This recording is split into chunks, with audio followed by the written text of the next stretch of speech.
แต่กี้ไปลีอยู่สายพอสิได้เอามาเฮ็ดแนวบาดมีคู่ครองจริงได้เห็นน้องแก้วดำนาแล้วจริงพ่อกางานอยากจะโลกกาเก่าออกไปเอากาใหม่น้องมาปากดำแต่ใจดวงนี้ยังมีความยุติธรรมกาน้องคนงามจริงบ่ได้ปักลงพอคนงามยามอายบ่โซต้องขอโทษเฮ็ดบาปบ่ลง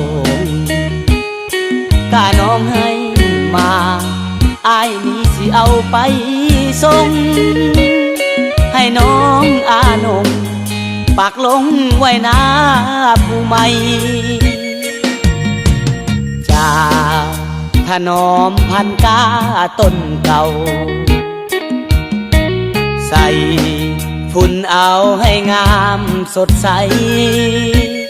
ดอกกระเจียวแลน้องจริงถือแพ้มา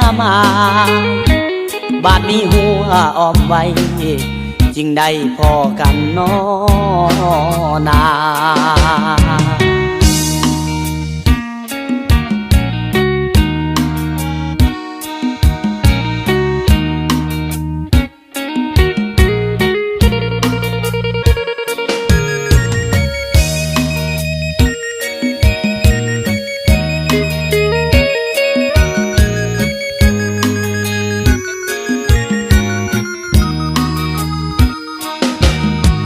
พอ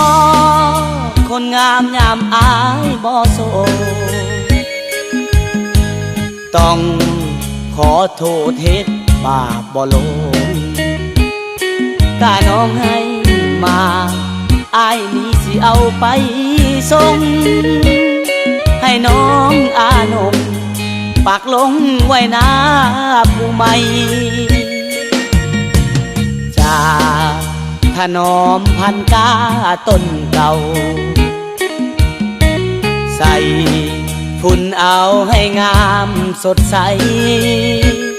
ดอกกระเจียวแลน้องจริงถือแพ้มาบาดมีหัวอ้อมไว้จึงได้พอกันน้อนา